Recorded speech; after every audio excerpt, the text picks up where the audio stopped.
Tukwaniriza nnyo ku lunaku luno olw'okubiri gwe wenna asinzira gy'osinzira okuba ng'olaba TMC Gano Mazima. Tukomyewo ne program this morning Claire Birungi nakanjako nga nze ngenda okuba nga nkutuusaako program y'olunaku olwaleero wamu ne bannange bonna bengenda okuba nga nkola nabo.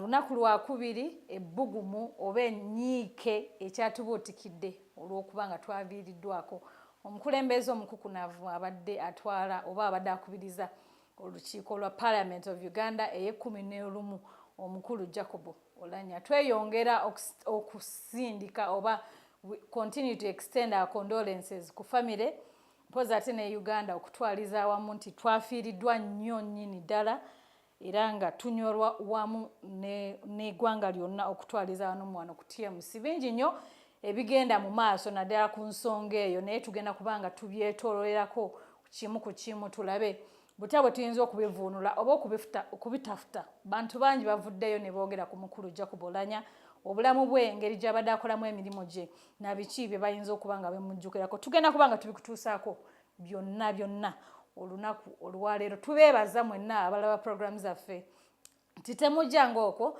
mwebale kubanga mutuzaamu amaanyi. Naye olunaku olwaleero omulamwa twebuuza nti kati Jacob Oulanyah oba abadde omukubiriza wa Parliament of Uganda afudde oba yavudde mu bulamu obw'ensi olunaku olwa Sande, era omukulembeze w'eggwanga ye yasobodde okuba nga tutuusaako obubaka buno ku kibanja kye ekya Twitter.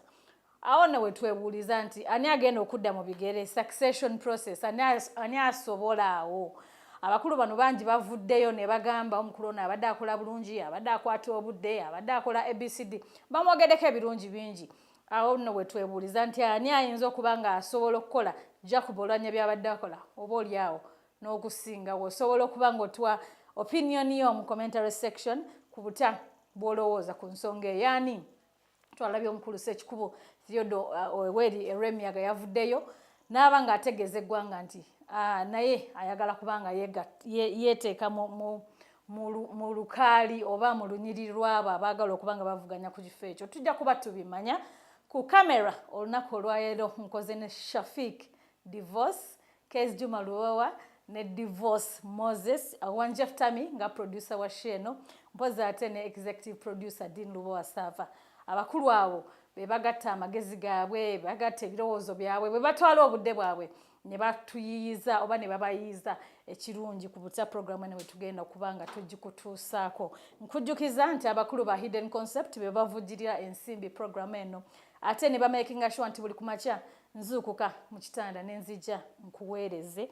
Abo nno beegulidde nnyo erinnya okuba nga bamanaginga real estate era ng'osobola okuba nga obeekubako oba ogenda gye bali bakuyambe ku butya bwe bayinza okuyamba okuma ekyobugagga kyo. Abakulu bano nno bayamba n'okunoonyereza ku migozi oba n'egiri ku ttaka, bakubyeko ettaka lyo, ebyapa baakuwa bifu, babikolako byonna. So tobeereyo, it is your right ng'omutuuze oba munnansi okuba n'ettaka, naye obuzibu buva ku butya bw'ofunye ettaka lino, ani gw'olifunyeeko era bitundu ki by'oliguzeemu. So abakulu abo banoonyereza ku butya butuufu bw'ettaka kiki ekiririko, ani yalisookako, kusaawa zino liri mu mannya gaani n'ebiringa ebyo.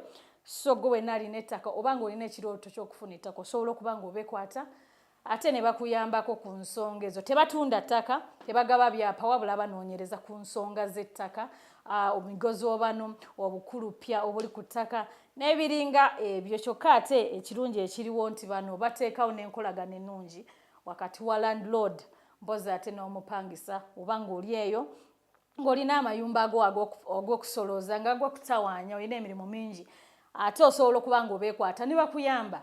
Musobola okusisinkana ne bakusoloozeza ennyumba zo nga gwe buli mwezi olinda bulinzi ssente zo ate awatali kugobagana n'abapangisa. Kale osobola okuba ng'obasanga Emengo Lubaga ku maka gaabwe amakulu oba n'obakubirako ku ssimu zaabwe ez'omu ngalo 0784 26 31 yeye namba ey'abakulu aba Hidden Concept. Katono nnyo tugenda kuwumulamu katono kyokka ate bwe tudda tukomewo n'ekitundu ekisooka ekya programu.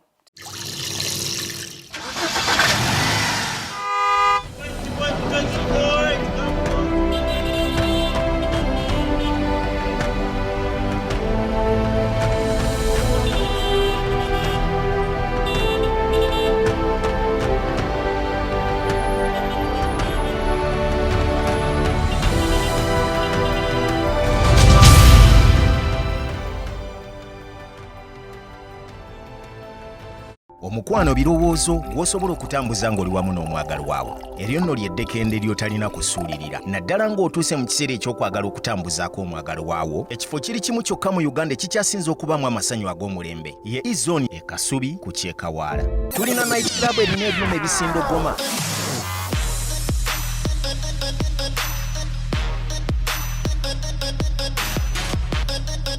Wamu ne baddijja abatabula omuziki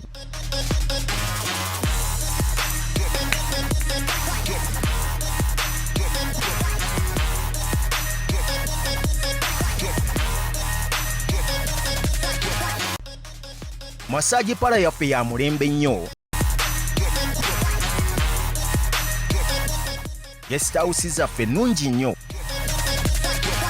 Izone e Kasubi ku Kyekawaala.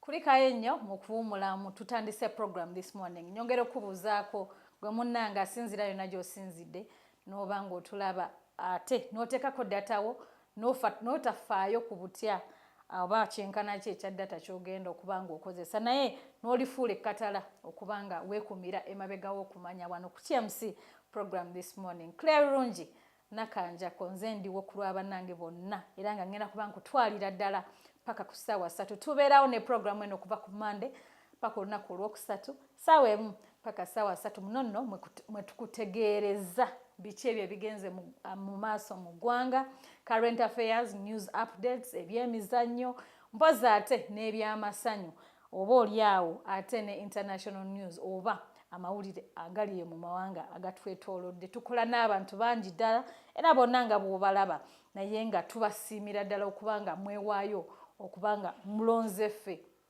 okumanya emikutu gyaffe ate n'ebyo bye tuba tubaleetedde ku nsonga ez'enjawulo. Ntandise bwe nti emboozi ya Olanya oba okufa kw'omukulu Olanya kwe kukyali ku mimwa gy'abantu ate era kwe kugenda okubeera ku mimwa gy'abantu paka ate nga tunaaba nga tumuziise tannaba nga atuuka mu ggwanga oba omulambo gwe tegunnaba kutuuka mu ggwanga Uganda. Kinajjukira nti pulezidenti w'eggwanga yavaayo ku lunaku lw'Olwesande n'ategeeza nti omukulu ono yafiira mu ddwaliro e Seattle gye yali ajjanjabirwa. Tekyannategeerekeka kiki ekyavaako okufa kwe naye nga abakulu baatutegeezezza nti bajja kuba bakola enteekateeka oba postmortem bamanye kiki ekyasse omukulu Olanya. Byenno byabadde bityo ababaddeko mu lumbe eri Sene Muyenge ewa Honorable gy'abadde awangalira naye eri ewa taata we mu district ya Moro omukulu Nathan Okoli daddi wa omugenzi yategeezezza nti akimanyi bulungi nti omwana we bamuwa butwa. Simanyi lwaki agamba nti omwana we bamuwa butwa naye omukulu yavuddeyo taata Olanya yavuddeyo n'agamba nti omwana we bamuwa obutwa so teyafa natural death nga abantu bwe bali mu kugamba oba bannabyabufuzi bwe bali mu kwogera ku nsonga eyo. Yagambye nti akimanyi omwana we bamuwa butwa naye tagenda kuvaayo aleete okufa kw'omwana we okubanga ate akuteekamu ebyobufuzi. Yabadde ayogerako ne bannamawulire n'alaga okwennyamira n'agamba nti omwana we bukyanga yafuna ekifo kino abadde atawaanyizibwa abadde in and out of hospital naye era ng'ensonga zeekuusa ku butwa. So omukulu ono yakiremeddeko oba yakinyiikaaliddeko n'agamba nti mwenyamivu nnyo kubanga akimanyi tewali nsonga gye bagenda kumuwandala wabula omwana we bamuwadde obutwa. We yabuuziddwa nno nti ani yamuwadde obutwa yagaanye okwogera ku nsonga ezo n'agamba tetubimubuuza oba abamawulire tebabimubuuza naye nga yakimanyi bulungi nti ensonga omwana we yavudde kubanga bamuwadde obutwa. Era yayongedde n'ategeeza nti bukyanga yafuna ekifo kino ky'obwa sipiika yalwala yatandika okulwala naye obulwadde bwe bwamanyibwa nnyo mu bantu bwe yatandika okugenda mu paalamenti So simanyi omukulu ono kyabadde awanuuza oba obutwa bwamuwera mu parliament oba bamuwerawa naye nga tujja kuba tweyongera okumanya ku nsonga eyo binono lwagudde mu matu g'omukulembeze Minister Chris Bali omunsi onono nga yakulembera ICT oba Minister wa ICT mu ggwanga Uganda yesambaze nnyo ebigambibwa taata wa Oulanyah n'agamba nti era to be treating with contempt, with all the contempt that they deserve, kubanga si mawulire matuufu. Wabula yategeezezza nti government bw'enaavaayo nekola postmortem ku mulambo gw'omukulu Oulanyah bajja kuba bategeeza eggwanga ku kiki ekyamuviiriddeko okufa. Kati nno twabadde tukyali awo nga tukyali mu nnyiike era ey'okubanga omukulu ono yatufuddeko ababaka okuva eri mu region ya Choli ne bavaayo ne bagamba nti bannange tekigenda kuba kya bwenkanya okubanga omuntu ono abadde omumuli gwa NRM mu parliament afudde ate obwa speaker ne babuwa omuntu omulala. Era bano bagambye nti kyandibadde kituufu nnyo gavumenti eno singa ekifo kino ky'obwa speaker eyongera neeronda omuntu ow'eno mu north. So simanyi oba engeri gye batunuuliramu ensonga eno eri ku busobozi oba lwakuba omukulembeze waabwe oba abadde omukulembeze waabwe omukukunavu lwakuba nti yafudde ate nga abadde ava mu kitundu ekyo kati balowooza nti kibakakatako okuba ate nga sipiika omulala anaamuddira mu bigere ava mu kitundu ekyo. Bano nno bagambye nti omukulu Oulanyah abadde akutte ebendera ya NRM era ng'akola bulungi emirimu gya NRM. So kijja kuba kya nsonyi nnyo okubanga ate NRM ebajjamu obwesigwe oba ebeerabira ku ssaawa esembayo ate obwa sipiika ne bubawa ne buweebwa mu region endala oba central oba eastern oba wonna wonna wanaaba wavudde. Awo nno we twajje n'omulamwa gwaffe gw'olunaku olwaleero nti olowooza ani ayinza who is capable mu ndowooza yo mu ndaba ye y'ebintu engeri Oulanyah gy'abadde akolamu ebintu bye engeri deputy speaker gy'abadde atambuzaamu ofiisi eno ng'omukulu Oulanyah taliiwo olowooza ye mwennyini asaanidde oba aleke omuntu omulala yeesimbewo ku buvunaanyizibwa obwo. So oli wa ddembe okuba ng'otuwa opinion yo mu commentary section olwo ne tumanya oba oli awo gwe kikyolowooza ku nsonga zino zonna ezigenda mu maaso.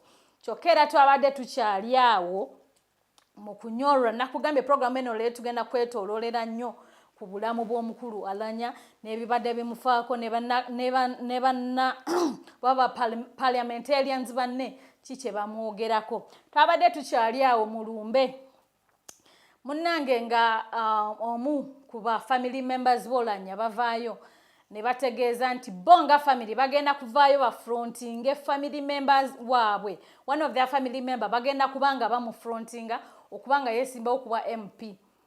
Jukira nti omukulu Oulanyah abadde MP weeri mu kitundu kya Omoroto. So bo bagambye nga family bagenda kuvaayo ba frontinga one of their family members kubanga omukulu ono abadde tannamalayo kisanja kye. Oulanyah asavinzeeko only 9 months. 9 months zabaddeko ng'afuga oba ng'akulembera ekitundu ekyo and 24 days ze yasobola. So ku kisanja emyaka 5 akozeeko eryo lyokka ebbanga. Bano nno we basinzidde ne bagamba nti bo bagenda kuleeta family member waabwe asobole oba oli awo okuba nga ate atwala mu maaso ekitundu ekyo. Tuli mu program this morning tugenda kuba tuwumulamu katono nnyo kyokka ate bwe tukomawo tulina bingi ebyokutegeeza. Tovaawo.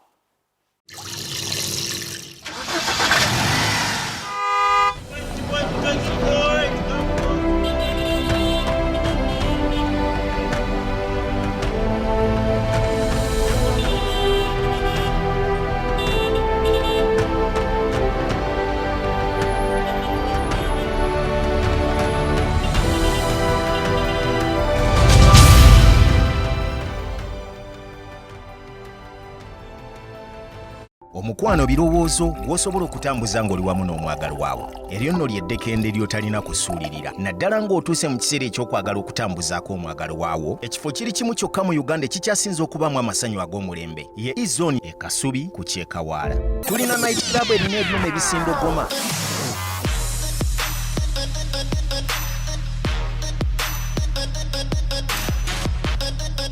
Wamu ne baddijja abatabula omuziki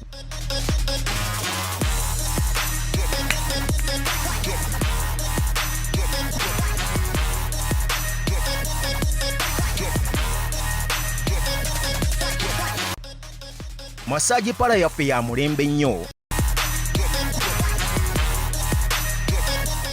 Guest house zaffe nnungi nnyo. E-Zone e Kasubi ku Kyekawaala.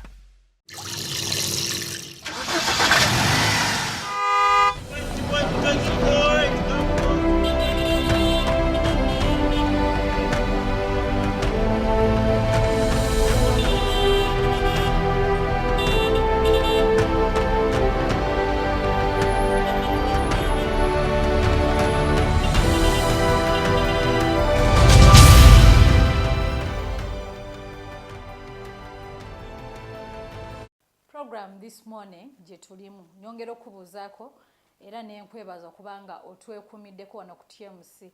Claire Birungi nakanjako nakutegeezezaako dda nti nze mba naguse ate nkutwale mu maaso n'okutegeeza biki ebyo ebigenze mu maaso mu ggwanga Uganda, poza ate n'amawanga agabyetoolodde, ebyemizannyo, poza ate n'ebya entertainment oba ebyamasanyu. Sikola nzeka wabula ne group nga yonna bwe mugimanyi bwe tugatta amagezi ate ne tukutuusaako program eno. We twawumuliddemu nakutegeezeza nti tukyalina bingi ebyokwogera ku bulamu bwa Oulanyah oba n'engeri gy'abadde akolamu ebintu bye, wabula ate nga twagala tutandike ekitundu kino nga tujjukira nti bantu bangi oba ba politicians bannabyabufuzi bangi bavuddeyo ne boogera ku mukulembeze ono abadde omukulembeze oba akubiriza olukiiko lwa parliament ne bamwogerako ku butya bw'abadde akola emirimu gye.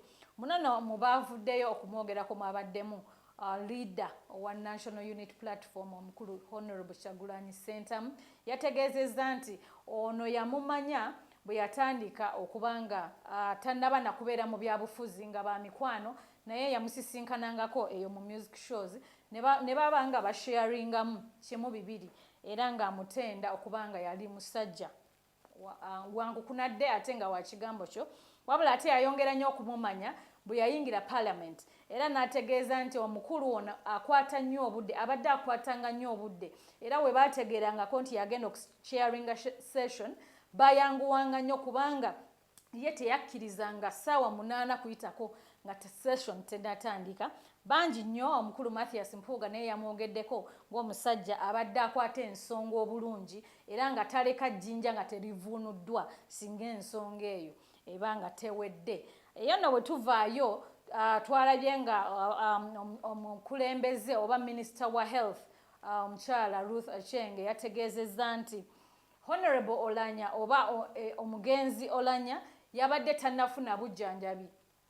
Kinajjukira nti Oulanyah yava wano mu ggwanga nga 3 omwezi ogwokubiri n'atwalibwa mu Seattle ofuna obujjanjabi, naye minisita Ruth Aceng yategeezezza nti yabadde weeks 5 zaabaddeyo mu ddwaliro teyasobodde kufuna bujjanjabi bwe yagenda kufuna. Lwaki? Abasawo babadde bagezaako okubanga bastabilizinga embeera ye olwo nno balyoke batandike okubanga bamuwa eddagala oba treatment eyo gy'abadde asaanidde okufuna. Kyanaku nnyo nti omukulu ono bambi teyasobodde kufuna ddagala nga minisita batutegeezezza, oba oliawo singa yafuna eddagala lye ate yandibadde asobola okukuba ku matu ate ne tubanga tuddamu ne tumufuna kubanga atukulembera obanga akulembera parliament ya Uganda ng'abadde sipiika waayo mu kizimbe nina Ivan Tibenkana ate era nga naye agenda kubanga atuwa ensonga ez'enjawulo oba opinions ze ku nsonga ez'enjawulo nga bwe biri ku kufa kw'omukulu Oulanyah. Ngenda kubanga mukkiriza tubuuzeeko ate tugenda mu maaso ne program. Wasuze otya Ivan? Claire kansuubire gy'oli newankubadde tuli mu mbeera ey'okufiirwa guno omwezi mufiirwa Jindi enkeera mufiirwa Jindi. In fact ne bannayuganda bangi abali wabweru eyo bayita mu mbeera y'emu. Almost buli lunaku waliwo munnayuganda afiirwa lwakuba abamu baba tebatumanyi tetubamanyi naye nga what's happening right now mu ggwanga ku ludda lwa famire y'Oulanyah ne bannayuganda bangi bayita mu mbeera y'emu, so okusasira eri famire zaabo ab'enjawulo abafiiriddwa abali mu nteekateeka z'okuziika. Otherwise good morning eri bannayuganda mwenna abetegereza oba bagoberera TMC. Gano Mazima waliwo nalabye ne comment waliwo yagambye ne Taki gye bali Well, I appreciate so much. Yeah, bebale kubanga bekumidde mwetegereza byetukola ne mugoberera ensonga eziri waka. Ivan, bintu bingi ebigenze maaso obukyanga president yavaayo n'ategeeza eggwanga nti omukulu Oulanyah afudde. Era mixed reactions zibadde zigenda mu maaso, abantu bareactinze differently weewawo nga bali mu bulumi. Muno nno mulimu ababaka okuva eri mu Acholi region bano nno nga bayatiikirira nnyo awo speaker we yagendera ebweru ne bavaayo ne bagamba nti waliwo abakulu abaavaayo ne baprotestinga nti Oulanyah akomewo e Uganda. Naye abakulu abo we baategeera ensonga eyo nti bannayuganda baprotestinga okubanga Oulanyah atwaliddwa afune treatment. Abakulu bano bagamba nti ffe tugenda kwesondwasonda obusente bwonna obwabadde bukozeseddwa obanga bwe bubaluma tububaddize mulekerawo okwogera ku speaker. Ate bwe bategedde nti Oulanyah yafudde bavuddeyo ne bagamba nti gavumenti yandibadde ereka ekitundu kino ne kivaamu speaker omulala kubanga balaba nti akoze bulungi nnyo emirimu gy'obwa speaker so nga balowooza nti omuntu yenna anava mu kitundu kino akyasobola okutwala ensonga ezo mu maaso. Awo nno wenkubuuliza olowooza kino kyandibadde kituufu gavumenti singa esalawo negamba nti era speaker addeko tumunoonye mu Acholi region ye kiyinza kukosa kitya eggwanga Uganda mpozi ne parliament okutwalira wa. Tukyali ku nsonga ya Oulanyah, gavumenti ya NRM olunaku lw'ejo Monday yavuddeyo netegeeza nti egenda kubanga eteekawo omukisa eri buli buna NRM ali mu parliament awulira nti asobola okwesimbawo ku bwa speaker ajje abenga awaayo qualifications ze ezimusobozesa okubanga ayimirira mu kifo kino. Era bategeezezza nti olunaku olwokusatu n'olwokuna bajja kuba baveetinga NRM caucus ejja kusinkana baveetinga abo bonna banaabaddeyo okusaba kawe okuyimirira mu kifo kino. Kyokka olunaku olwokutaano ate babenga balonda speaker kubanga kinajjukira mu mateeka tewali mu kintu kyonna kisobola kukolebwa singa parliament ina speaker. So this is why aba NRM bafuddeyo ne bagamba nti olunaku olwokutaano katulonde speaker era ne bawa omukisa bonna aba NRM babenga bawaayo okusaba kwabwe babaveetinge ate balonde speaker. Wano nno bwe twebuuliza olowooza ani asobola okuddira mu bigere bya Oulanyah mu kulabako ani asobola obuvunaanyizibwa buno oba ani asobola okukwata ettulino ery'obuvunaanyizibwa n'alikwata n'okusingako omugenzi Jacob Oulanyah. Mu mawulire amalala ge tugenda okudda nago mu kitundu ekiddako, Prime Minister omukyala Nabbanja Robin yavuddeyo ejo n'akawaŋŋamula yabadde ayogerako ne bannamawulire n'abategeeza nti omukulu Oulanyah yafiiridde mu kibuga Seattle ekiri mu UK. Kino nno kyaleeseewo ebbugumu nga babuuza Seattle oba kiri mu US. Byo n'ebiringa ebyo bingi tukomawo nabyo mu kitundu ekiddako. Tovaawo.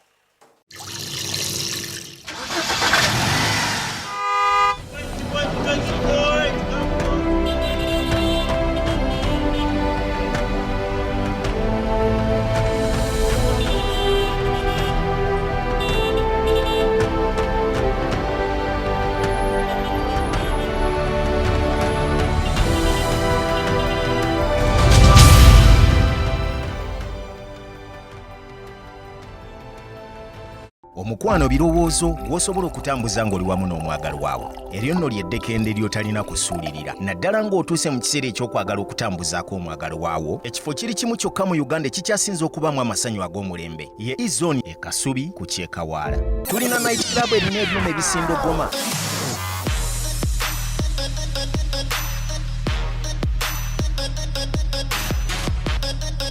Wamu ne baddijja abatabula omuziki.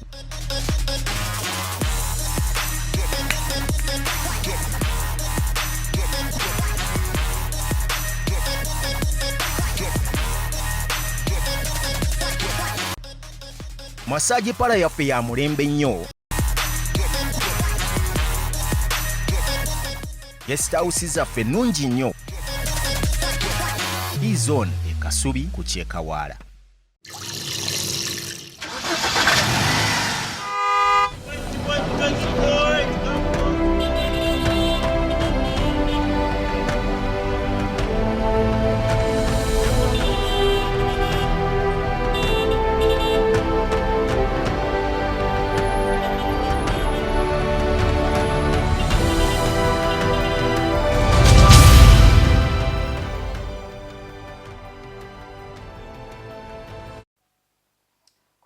nnyo mu kuwummulamu twongera okubuuzaako yonna gy'osinziira okuba nga olaba TMC Gano Mazima. Program this morning gye tulina ate Ambrose yatuuse dda okuba nga atutegeeza lwaki Kenzo baamukuba obucupa. Wasuza otya munnange? Nasuza bulungi Claire. All I can say is a good morning eri oyo yenna omulabi waffe akedde era akeereddemu okutulaba. Nayo tandikidde ku nsonga ey'obucupa naye sooka oyende okuntwala ey'obucupa kubanga obucupa bwo buli expensive naye wali ekyasinze okubeera expensive wano mu ggwanga ate ekirala. Nudes za Fabiola. Munnange Fabiola njatandikira awo nti Fabiola nga ye yatandise okwefuula ekyamaguzi mu ngeri etali emu oba endala. Nudes ze ng'oyagala okuzifuna gwe omugagga yenna ali eyo ozifunira ku milioni 10,800. This is so massive. So only nudes. Okitegeera Claire. Kulabako bulabi. So she came out actually. The boyfriend, they are not in touch with the boyfriend, current boyfriend. Lwansonga eyo nti Fabiola abadde akikola behind the scenes. Naye ate omu ku bagagga be yaguza omu Nigeria mukyala we n'akigwamu ku simu. Kati mu kukigwamu this lady actually threatened to okuvaayo be exposing it. But the boyfriend came into an understanding with this lady and actually never be solving. Yamuwayo milioni 8, it's actually milioni 9 is a Uganda namugamba munaye for the case of my girlfriend and protection munange tochikola era bwatyo. Ekitegeeza business baziremu ne boyfriend we. Nedda ye yakigwamu because didn't want the other lady to expose her. Omanyi there is this affection nga omuntu ali mu love nga he can actually do everything for you okitegeera no matter how you mess up.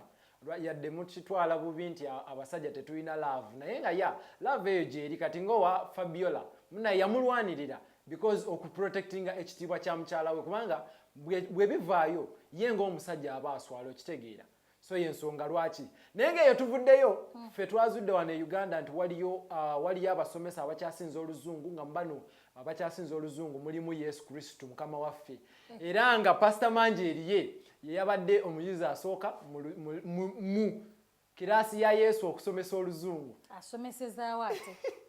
Simanyi oba ye yagenzewa but according to her she says she went to heaven and met Jesus Christ. And taught her English. Okay. Oba lwaki ne gundi ono teyagendayo bagundi bano lwaki oba tebagendayo anyway eyo nga tuvuddeyo kubanga amawulire namanyi jagalanga iteitamu ebinaasingawo bannagenda wali ku deep dive show actually not ne bwe batagenda ku deep dive show but to follow us on Facebook ya buli kimu njaba nkiteekayo. Yes, Cindy Sanyu munaye reportedly last week yakomawo mu office oluvannyuma lw'okubanga obimanyi yali pregnant but happily reporting as a president wa UMA n'akomawo. Olw'enno mbadde ndi mu bwangu olw'amawulire ntuuke ku kano amawulire agaliko saaza ku Twitter ng'ovudde ku bya the late Honorable Jacob Olanya, may his soul rest in eternal peace.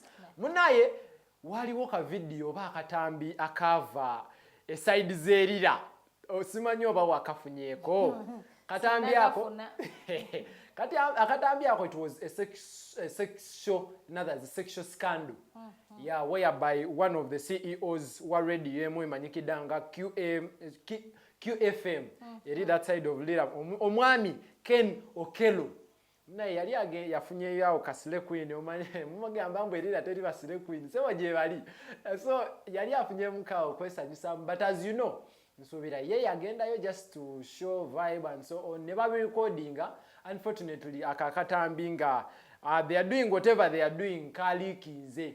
Comments ziri ku Twitter awo nze sijja kwogerako yadde comment but it is really something sijja kwogerako nnyo nti simply because tulabye sexual scandals ez'enjawulo like those videos leaking up twalaba za nudes eza Mathake ne leaking up then we saw ono omukyala akola ku Bukedde nayo ne leaking up. We saw so much naddala at that time of COVID wali akava ekitende, wali akava namagunga, wali akava. So we were in a rest of this sexual thing, not until Lira actually shocked us from Chisoro katimunai twaze Lira.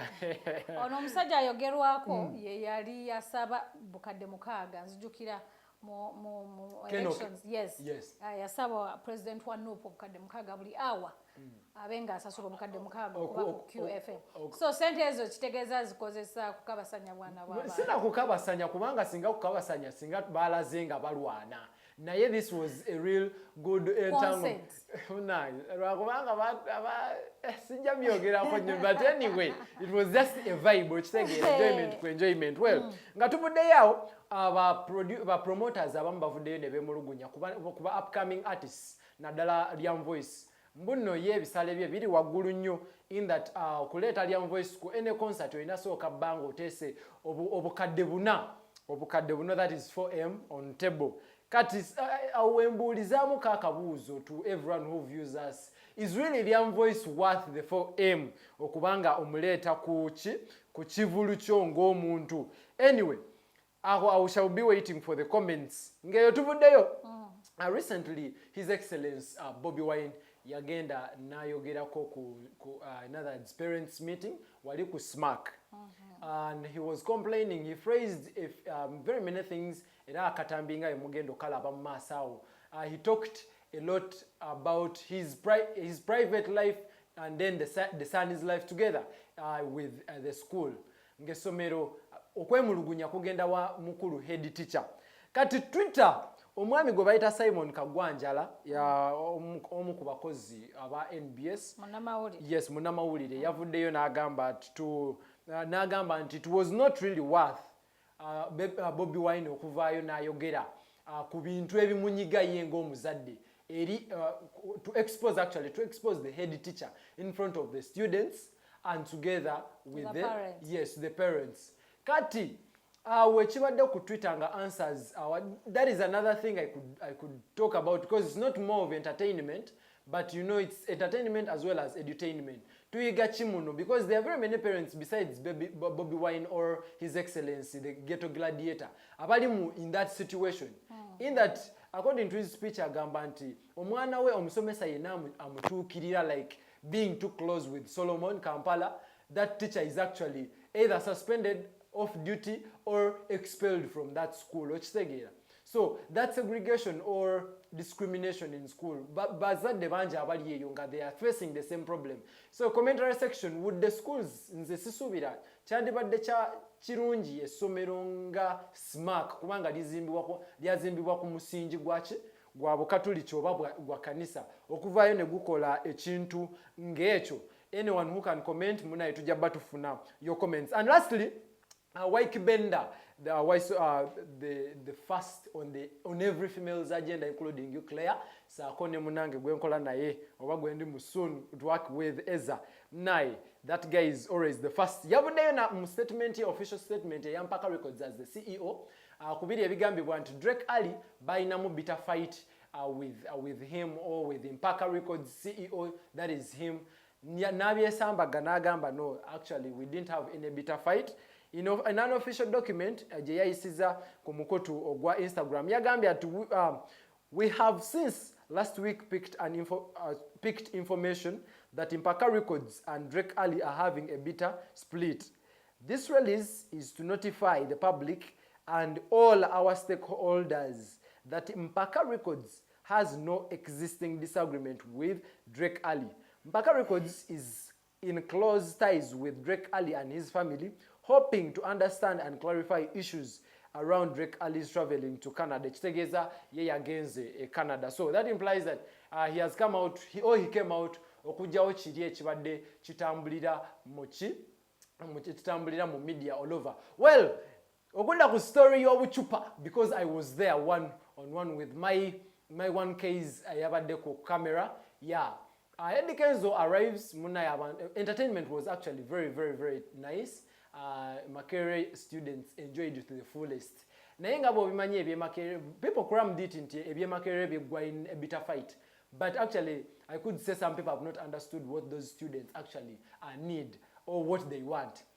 Surprise guest yabadde omusajja Fik Famyeka. What was the event? The event was a freshers ball, MOOC freshers ball, like any other freshers. It is not like any other freshers ball because there is no university that can organize such an event, you know, to that maximum. Yeah, so it was one of a kind. DJ Nimrod, according to his story, says it is one of a kind this year. So it was a very nice event. The guest, the surprise guest, the Fik Famyeka. So Eddie Kenza took up stage. Okutuuka stage, you know, emakero waliyo chebaita houses into Twina, waliyo Lumumba and Micho, those two. House of residence. Yes, those two houses. Kati eze ebidi ziri prominent omomunda makere. So Lumumba, the organizer of this event was Mr. Hussein. Hussein resides in Lumumba. Now this is the entire true story. So he resides in Lumumba. So Lumumba guys wanted to take over the entire party. So buli house ebera ne ngajite flag yayo. So these people didn't want to see the Micho flag anywhere on that stage. Although they were given opportunity before, nabo bajje babeko chebalaga ba freshers. You know, it's like orientation ukitegera okubalaga cheberamu. So Eddie Kenzo okulinya ku stage, he tells everyone to go off stage. Ukitegera, including the organizers ababadde munda. And to make everything, or to make the matters worse, Eddie Kenzo n'agamba okujjako ba DJ be yabadde nabo. The rest, including ba aba ame oba chi bonanga abagala chi wansi. Now there is this guy who was holding the Lumumba flag. Ngali too hyped up, like he was too high. So Eddie Kenzo ngagamba omwana ono nti gwe negwe chali owa flag ogamba kijangu tukimalire wano. You know, guys were like, okay, otuyise. So this guy was trying to jump over Ajachi Malene Eddie Kenzo, and then the soldiers stopped him. Kati stopping him, but we have waited because of the protection from Kuluya Eddie Kenzo. Teyamutuseka actually, according to what I saw, teyamutuseko but yakubye omu kuba bodyguard be emabega. So boteyo ye yavuddeko obuzibu. And then there is one student in Lumumba around there webabadde batudde because they were near guild president. Munange yabadde, I think they had tear gas in stock as students. It was not police that was first released tear gas. No, it was a student who resides in Lumumba. Yes. Student yajewa tear gas. Simanyi nze nawe tetumanyi, but according to what I saw and according to ababaddewo information je nafunye, first told the students who were near nabagamba mwe muvewo wano because tugenda causing a ruckus and I'm going to bring a can of tear gas. So abantu ne balowooza it was actually a joke. So it was a student who released that tear gas. Actually akakebe ka tear gas. It was a student, not police. So kitegeera. So police's reaction yavuddeyo because of students thing. Abaana kwe kusaasana. Abamu ne baleka engatto zaabwe. Eddie Kenzo tetwategedde gye yagenze, but according to reports munange nsuubira bamudusizaawo nga bw'obimanye ebya Twitter bagamba yagenze mu kinaabiro n'akaaba, but all that ezo stories z'abaana. That is the true story. Nze ndabyeko aba media abasinga nga boogera ebintu bye batamanyiiko. Most of my brother Wako, he was narrating a very different story. Tabeera ku ground but was talking a lot and tarnishing the name of MOOC anyway ebya Eddie Kenzo webityo ebyagenze. And a sad story waliyo omwana omu eyafudde, not in the entire saga because clearly according to the friends when I interactions nabo in individual basis bagamba maybe the issue might have come through akavuyo akabaddewo nti buli omu adduka. Yeah, buli omu adduka that kasaga naye ne bagezaako okuki hiding into whatever, but we shall be mining deep into the story ey'omwana oyo eyafudde because she's an OG to very many and everyone has their story. Tumanye ki ekituufu ekyabaddewo, but people babakubye obucupa, abantu abamu bavuddewo n'ebiwundu. Man, freshers ball teyabadde nnyo. It was interesting in the beginning but not peaceful at the end. Ambrose K, the 21st century alpha boy, what do you do? Nsuubira nti gwe wenna anyumirwa ebyamasanyu ba entertainment, you're fully covered. Ambrose tweyanziza nnyo, tugenda kuwumulamu katono nnyo ate tukomewo n'ekitundu ekiwunzika program eno, wabula ate nga nkujjukiza abanywanyi aba hidden concept abona nga bebegulidde erinnya okuyambako ku migozobano gy'ettaka okukozesa kamera exposing abakulu abo abagala okujja bannaabwe ku ttaka awatali nsonga naddala abakulu abo abafunyemu akasente bayiikiriza nnyo abantu abanaku abatalina kye bayinza kwekolera ate ne balaba nga babajje ku ttaka katono nnyo katukomewo wabula ate tudda na bingi tuvaawo.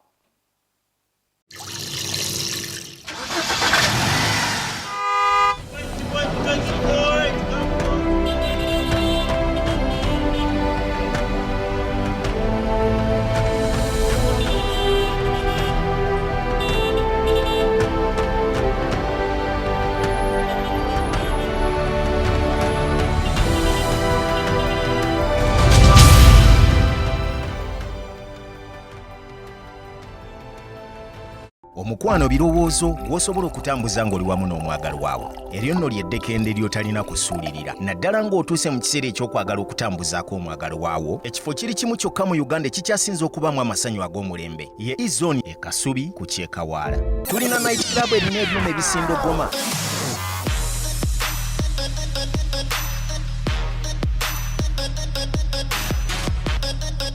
Wamu ne baddijja abatabula omuziki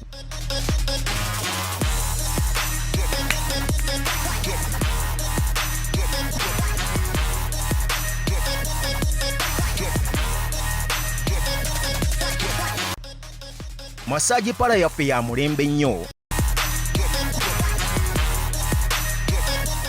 Guest house zaffe nnungi nnyo. E-Zone e Kasubi ku Kyekawaala.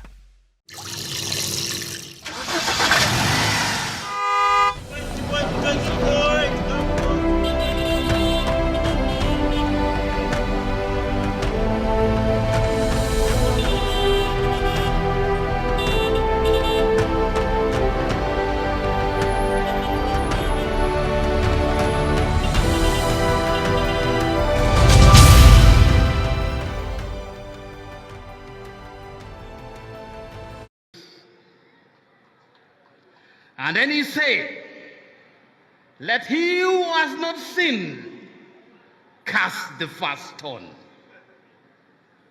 And their faces, which was full of anger, turned into remorse, turned into guilt, turned into embarrassment. Because thinking again, possibly one of them could have an evening with that same woman. Your Excellency, if we were to ask that same question this morning in this important meeting, let he who has not practiced corruption cast the first stone, we would be shocked how many stones would fly here. Mr. President, the pretense in this country, the showbiz in this country, everybody talks about corruption without identifying who the corrupt is. Mr. President, who is the corrupt? The corrupt is my wife. The corrupt is somebody's husband. The corrupt is somebody's sister. The corrupt is somebody's brother. The corrupt is somebody's father. The corrupt is somebody's mother. The corrupt are our grandparents. The corrupt are the society that we live in.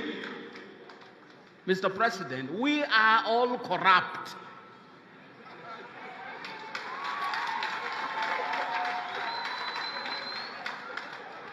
And it is not going to be a fight against corruption. It's going to be our own change of attitude and stopping corruption. One writer, Ngugi wa Thiong'o, he wrote in his Petals of Blood, he's a Kenyan professor. He said, the struggle, my brother, begins with you. In other words, the struggle against corruption begins with me, begins with you. Do not wait to be anything else or anybody else to fight against corruption. It starts with me, it starts with you. Don't wait to be the president of this country to start fighting corruption. That's a lie. The struggle to fight corruption starts from where you are and what you do. You may be a head teacher, that is your front line.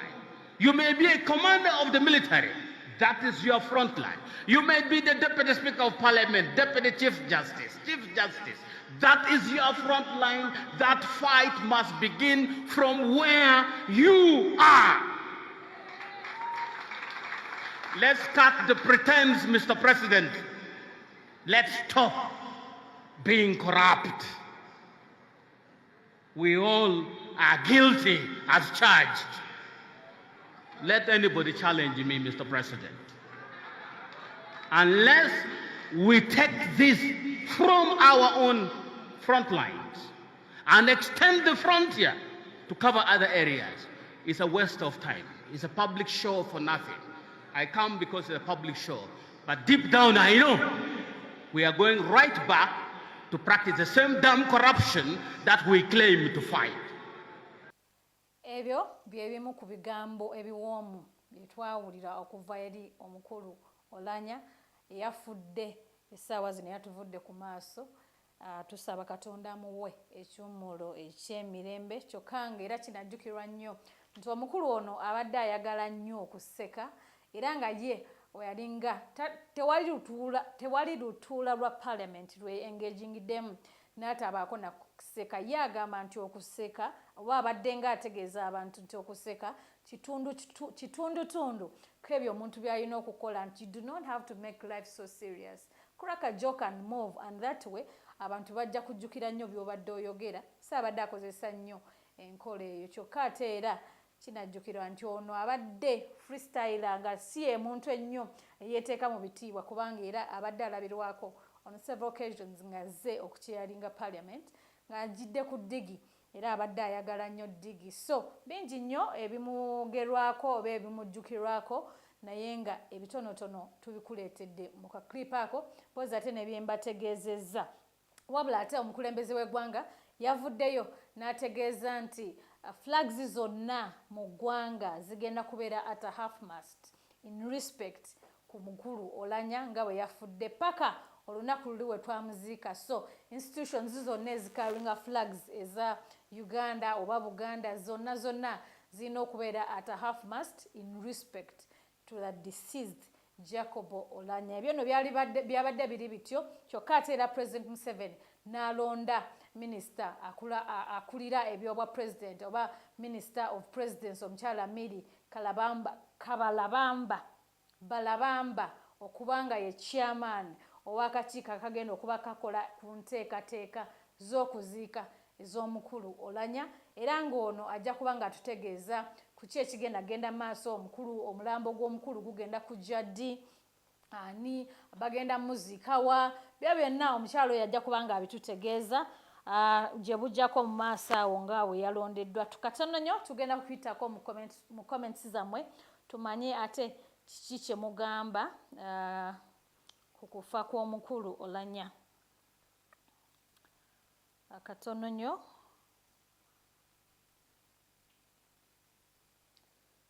nnyo tugenda kuba nga tulaba. Okay, kazigire nga ziloadinga naye nga nkujjukiza nti tuli wakati mu program this morning.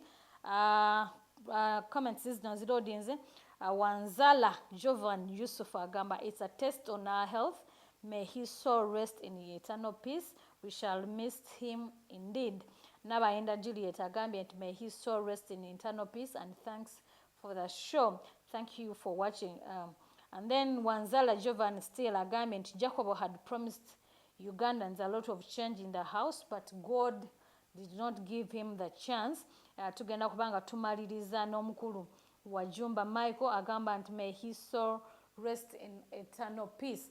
Mwebale nnyo kubanga mutugoberera n'okuwa endowooza zammwe ku nsonga ezitali zimu. Wabula gwe nkujjukiza nti omulama gwa leero twebuuza ani ayinza okuddira omukulu Oulanya mu bigere. Abantu bangi bavuddeyo nga mu mwanno mwe muli n'omukulu akulembera ekitundu ekyeri olw'emiyaga omukulu Theodore Ssekikubo n'agamba nti ye ali ready era ajandyagadde okuba nga yeesimbawo ku buvunaanyizibwa obwo. Katusuubire nti bajja kuba nga bamuwa omukisa ate yesimbe oli waddemu okutuwa opinion yo kwani gwe gwolowooza ayinza okudda mu kifo ekyo oba ayinza okutekinga on obuvunaanyizibwa obwo. Eyo nno nga tuvuddeyo tugenda kuba nga tumaliriza agamu ku mawulire ge tugenda okumaliriza nago olunaku olw'ejjo. Former Speaker of Parliament omukulu Sekandi olunaku olw'ejjo yakonkomalidde ku Parliament. Yabadde azze ngaze ne convoy ye nga yagamba nti azze kubanga apayinga respect to Jacob Oulanyah, naye munnange tewali yamufuddeko era yaze ku Parliament nga tewaliiwo muntu nga n'ekitabo abagenyi kye bawandiikamu tekiriiwo. Yakonkomadde minutes ng'emu 2-3 paka 10 ng'alinze naye nga tewali amufaako munnange bw'atyo n'avaawo n'aba nga agenda. Naye kati twebuuza omukulu ono yabadde tamanyi nti Parliament bagisuspendinga, abadde takimanyi nti bode tennajja. Anyway katusuubire nti bekikwatako ku nsonga eno muyinza okuba nga mugulawo Parliament ate abakulu ab'enjawulo bajje barespectinge oba bakole their last respect to the late Jacob Oulanyah. Ngenda kumaliza program eno nga nkutegeeza nti aba National Water and Sewage Corporation bavuddeyo ne bategeeza eggwanga nti amazzi gagenda kubanga gavaako mu bitundu ebyenjawulo naddala mu Eastern and Northern Uganda. So ebitundu nga Ntinda, Mukono, Seeta, Namugongo, Bukoto, Nsasa, Bulindo, mpozi ate ne Kira, ebitundu ebyo bigenda kubanga bifuna shortage of water. So abakulu bano babategeezezza nti amazzi mugakozesa mpola mpola, sinakindi mufune bitankazi mubenga muga storinga, otherwise wagenda okubeerawo shortage of water. Ku kamera olunaku lwaleero nkoze ne Case Juma Lubowa, mpozi ate ne Divorce Moses, Divorce Shafik, One Jeff Tami, producer waffe Omubwati, mpozi ate ne Dean Lubowa Saava, executive producer owa show eno. Nsaba Katonda abanjagalire tusisinkane olunaku olw'enkya. Musibe bulungi. Mwelaba.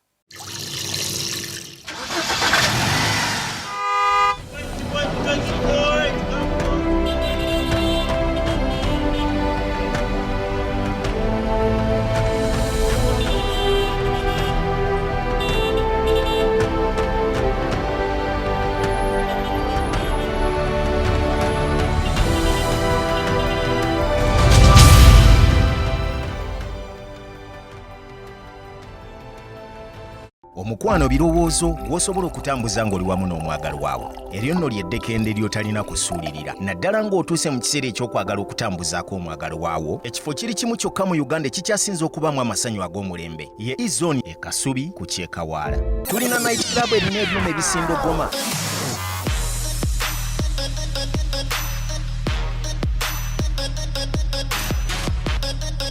Wamu ne baddijja abatabula omuziki.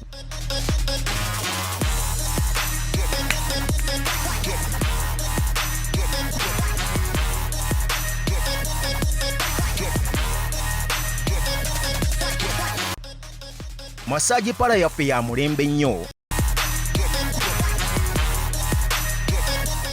Guest house zaffe nnungi nnyo. Izone e Kasubi ku Kyekawaala.